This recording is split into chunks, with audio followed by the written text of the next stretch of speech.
If you don't like living with family, you can leave, my mom said. I paid $11,400 in monthly bills while they lived rent-free in my house for 10 months. I cooked, cleaned, even gave up my office for my brother. When I asked for space, she said, "We're your family. Act like it." That night, I slept in the car. At dawn, I made a single transfer. She didn't know it, but she had just signed her own way out. You know, if you don't like living with family, you can leave, my mom said, arms crossed, as if she were delivering divine wisdom instead of a dismissal.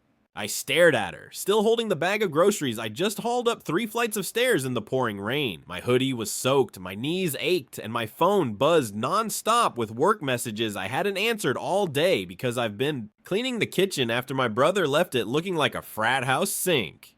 And that was her response, her idea of resolution. No, thank you for the food. No, sorry for yelling last night when I asked for privacy in the one room I technically still had. Just that you're lucky to have a roof over your head, she added, turning her back like she just dropped the mic. I paid for the roof. $11,400 over 10 months. That's what I'd covered. Rent, Wi-Fi, water, gas, groceries, streaming subscriptions, the entire electric bill when they forgot to pay it last winter. They lived in my apartment. My name was on the lease. My credit was at stake, but they called it our place. And somehow that meant I owed them more. And the worst part, I let them. I gave up my home office so my brother could game in peace. I cooked dinner 5 nights a week. I vacuumed. I even paid for mom's allergy meds when she said she didn't feel well, but didn't want to bother the insurance. I did all of that quietly, because that's what family does, right? But the moment I asked for space, just 1 hour a night where I could close my door and not hear TikTok videos blaring through the wall, she hit me with it. We're your family. Act like it. That night, I didn't go to bed. I didn't even go back inside. I slept in my car. My feet froze against the floor mat, and the back seat dug into my spine like a metal rib cage. I lay there under an old moving blanket and stared at the ceiling, wondering how I become the villain in my own apartment. At dawn, I got out, walked to the 24-hour gas station, and bought a coffee with the last $5 in my Venmo. Then, I made a single bank transfer. It was quiet. Just a few taps, one confirmation code. She didn't know it yet, but she had just signed her own way out. They moved in 10 months ago, just for a little while. That was the phrase mom used in that guilty sweet voice she pulled out when she needed a favor. Just until your dad's surgery clears. Just until your brother finishes the semester. I agreed. Stupidly, I agreed. The lease was in my name. I had the master bedroom. I'd worked 5 years in finance to afford this space, and it finally felt like my own. I had an office with a window, a mattress that didn't sink, a kitchen where the knives were always sharp, but within 2 weeks of their arrival, the apartment stopped being mine. Dad took the recliner permanently, left a dent in at the shape of his disappointment. The TV was always on. Mom took over the pantry. Suddenly there were religious magnets on my fridge and sticky notes on my food. Don't touch mom's yogurt, as if I was the guest. My brother Jason took my office. Literally, bro. I need a place to study. Finals are killing me, he said, already dragging in his monitor before I answered. He was 23, taking online classes, failing 2 of them. I asked if he could keep it down after 10 p.m. because I had early meetings. His response, "It's not just your place, man. Chill." By the 3rd month, I was cooking every meal because nobody else likes frozen stuff. I was paying all the bills because we're still waiting on Dad's disability check. I was scrubbing the bathroom that I shared with a guy who thought soap just magically disappeared. And somehow they still acted like they were doing me a favor, like I should be grateful for the company. Then came the first humiliation. It was a Tuesday. I was running late for a Zoom call. Couldn't find my charger. Jason had taken it again. And when I knocked on my old office door to ask for it back, he didn't even pause this game. Bro, I told you don't knock like that. You're freaking out my squad.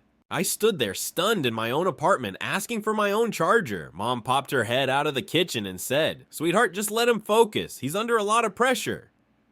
I was under pressure. I was working 12-hour shifts to cover 4 people's lives, but no one saw that. Then came Facebook. A picture showed up one night, tagged by my aunt. A family barbecue, my living room, my grill. Dad smiling with a beer. Jason with his arm around a girl I'd never met. Mom had captioned, Family is everything. Nothing more sacred than being under one roof together. I wasn't in the photo. I was in my room on a deadline editing someone else's budget report for the third time. No invite, no heads up, no plate saved. The comments rolled in. So happy you're all together again. Your boys look so grown up. What a beautiful home. Mom replied to one. We're blessed. It's ours, but it feels like heaven. Ours. That was the last straw for me, but not for them, because that's when they started really testing me. Jason began using my Uber account. I only found out when I got a $92 charge for a 2 a.m. ride. He denied it until I showed him the receipt with his drop-off address. Then he said, "You make 6 figures. You're really counting pennies now." I asked Mom about it. She sighed. You know how hard it is for him to ask for help. Just let it go. Then Dad stepped in. You're getting bitter, he said. I didn't raise you to be selfish. I didn't respond. I was too busy checking my savings account, watching it drain like a slow leak. Then came the worst part, the family group.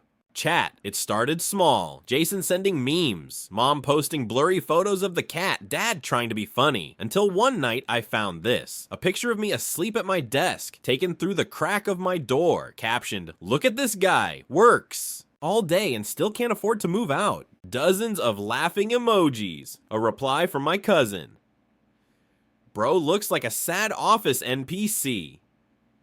Someone even made a gift. I stared at it for 20 minutes. I didn't blink.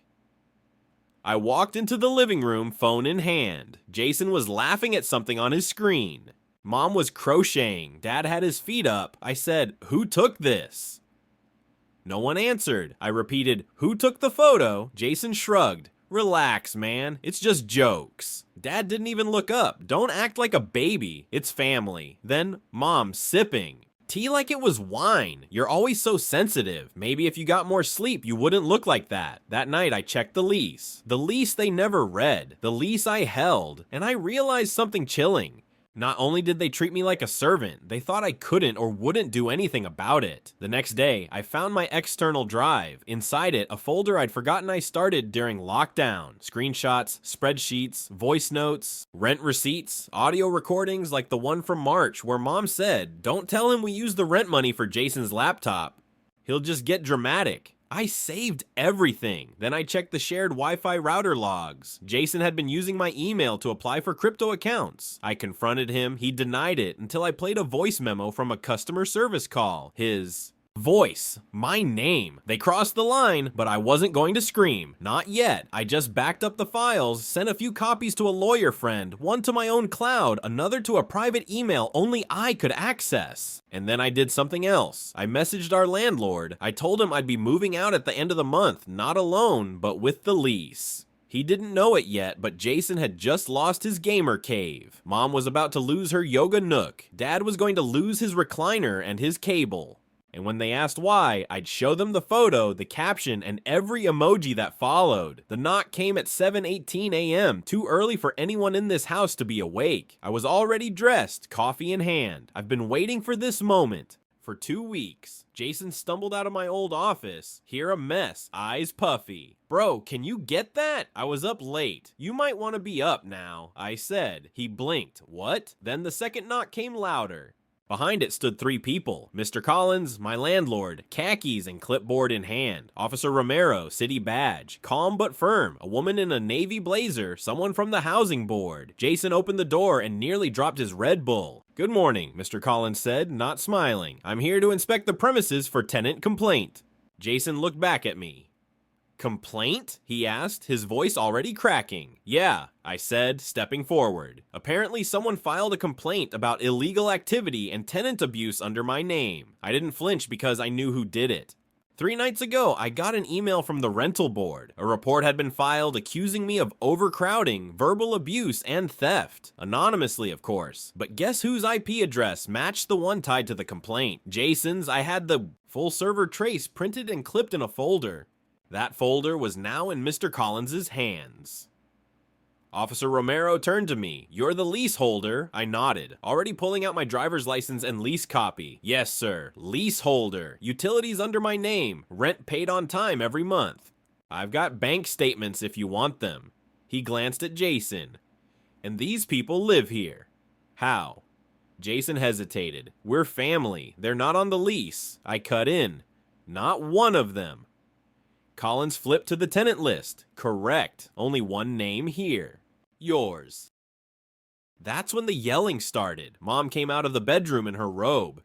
Aaron Cures, what's going on? Why are strangers in my house? Your house? Collins said sharply. Ma'am, this unit is leased to your son. He's the only legal occupant. You are in fact here without authorization. She blinked, stunned. But we're family. Officer Romero pulled out a notepad. Ma'am, do you have any documentation? Mail addressed here. Lease addendum. Anything.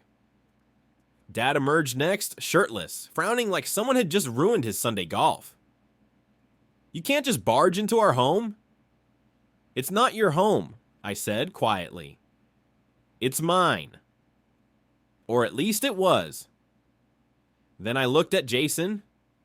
I know you. Filed the complaint, I said. His face twisted. I didn't. I pulled out the printout and handed it to the housing board rep. Trace data matched your device. Same time you borrowed my charger again. Officer Romero skimmed it, nodded once, then turned to Collins. Well, this is clear enough. Mr. Collins folded his clipboard. They have 48 hours, he said, to pack and leave. Or I file for formal eviction, and this visit goes into the report either way. That's when it hit them. Jason went pale. Mom dropped onto the couch like her bones gave up. Dad's fist curled. You're destroying your own family. He barked. No, I said calmly. You destroyed it the night you laughed at me in the group chat. The night you posted my face online like a joke. The night you told me to leave if I didn't like it here. I stepped toward the door. Good news. I left. Then I held up a second folder, but not before pulling every financial record, every chat, every audio like this one. I tapped my phone. Dad's voice crackled from the speaker. Let's just drain him. He makes good money. He owes us. We raised him. Mom's voice followed. Don't tell him about the laptop or the crypto stuff. He gets dramatic. Jason lunched, trying to grab the phone. Officer Romero stepped between us.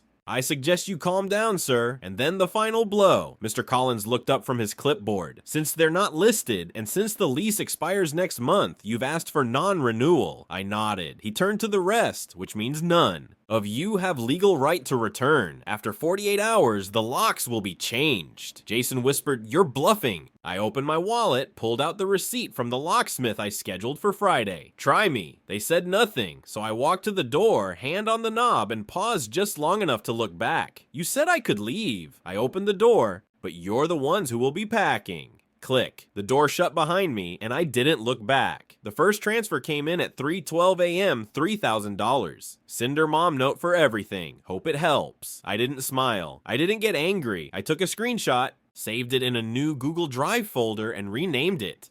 Dead accounts. The second came at dawn. $600 from my brother. I didn't know it hurt you this much. The third, silent. $2,000. No message, just a number.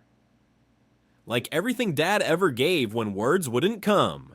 Altogether, $5,600 after $114,000 and covered bills, rent, groceries, internet, and damage control. This wasn't repayment. This was a buyback offer, a last-minute bid to rent my forgiveness. Days before that, I finished the final document.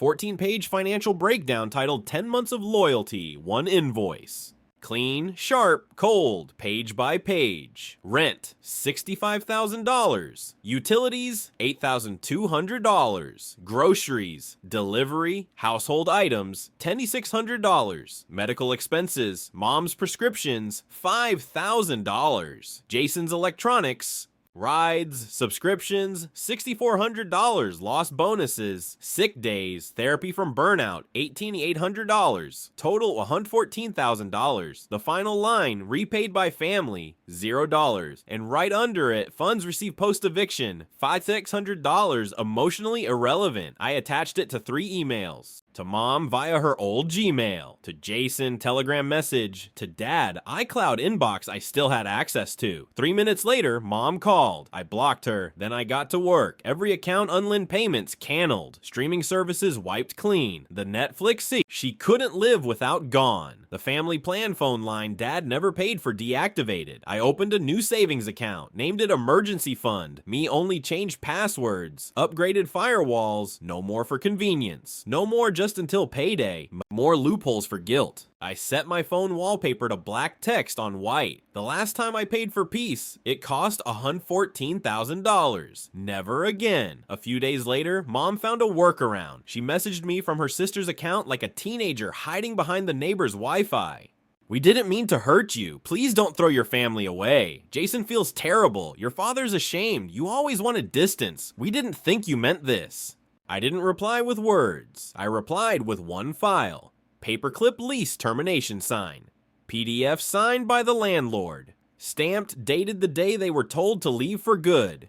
At the bottom, I'd handwritten, "This ends our legal, financial, and emotional contract. Goodbye." I had sent. There were no more messages after that. Not from Jason. Not after I revoked his access to my PayPal, where he'd been secretly linking his Fortnite subscriptions for months. Yes, I knew. I waited, then I cut him off. With one click. Before I deleted the thread, I forwarded all 3 transfers that apology money to a youth housing charity. All $5,600. The donation message read, "Let someone else start where I had to end." Silence followed, but it wasn't the old kind. Not the awkward, angry silence of a house too small for 4 egos and 1 pay-up. This was mine. Real silence. I drank coffee on my balcony, hearing nothing but traffic and birds. No yelling through walls, no gamer screams, no footsteps pacing outside my door. My space, my lease, my lock, my end, my beginning. I opened Google Drive. Right-clicked the old folder with all their photos, messages, bills, family, archived and clicked Move to Trash. The confirmation pop-up asked, "Are you sure you want to delete this folder?" I didn't hesitate. I was already gone. He said I was the good one. Quiet, responsible, reliable, the one who answered messages, paid bills, bought groceries, remembered birthdays, the one who forgave again and again and again. I thought that made me strong. Turns out it just made me useful. Useful is not love. It took me 10 months and $114,000 to realize that being needed isn't the same as being valued. That loyalty without boundaries is servitude. That kindness when expected becomes a leash. They didn't ask, "Are you okay?" They asked, "What else can you give?" And I gave my money, my office, my sanity, my silence. Until the day I didn't. People think explosions are loud. But sometimes the most powerful break is quiet. Not a scream, not a slammed door, just a decision that never turns around. No revenge posts, no public dragging, no messages sent in all caps. Just one transfer, one lease termination, one signed PDF. And then nothing. Not out of cruelty, but out of clarity. I kept thinking back to that night. The night I slept in my car because they made my home feel like a hotel lobby I wasn't welcome in. Mom's voice echoing, "If you don't like living with family, you can leave." She didn't say it as a suggestion. She said it as a dare. So I took the dare and raised her with silence. Now I wake up and don't check my phone. I drink my coffee while it's still hot. My shoes are where I left them. My groceries last all week. My name isn't the one they use in jokes anymore because it's not in their mouths. It's not in their group chats. It's not theirs anymore. I thought helping me meant loving, but they thought helping minnowing. And maybe my biggest mistake wasn't the money. It was not saying no the first time they called me ungrateful. Not walking away when they laughed behind my back in the family chat. Not ending it when Jason used my PayPal like his personal playground. But that's the thing about survival. It teaches you to hold on longer than you should. Even to people who only call you family when you're paying. I'm done holding on. I'm not heartless. I'm healed. I opened the last app that still had their names in it. The family group chat. Dad hadn't messaged in weeks. Jason left the group after the eviction. Mom was still there, still typing. I hovered over the chat, pressed leave group. Confirm. Yes. The screen blinked, then nothing, and it felt like peace. Not loud, not dramatic.